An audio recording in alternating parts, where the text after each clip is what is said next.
The one that I remember mostly from 2019 is a couple who are celebrating their 25th wedding anniversary in Ireland. The day before Christmas Eve, I got a lovely package from Wendy and Jeff Hughes, who stayed with me for 2 days in October. When they got married, they came to Ireland on that honeymoon, but at the time they were not able to afford a chauffeur drive, so they drove around Ireland themselves.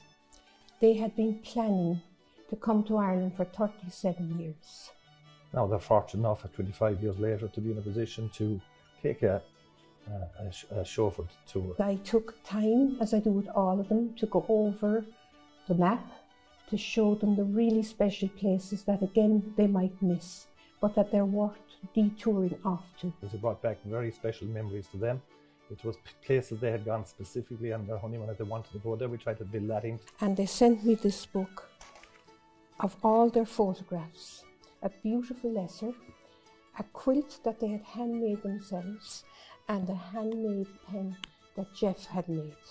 But just the fact of being able to come back, sit down, relax, not have to worry about looking at maps or going from A to B, that we were able to take care of that, I was able to take care of that for them, made it very, very enjoyable. And I know going back that they were extremely happy having chosen for their vacations.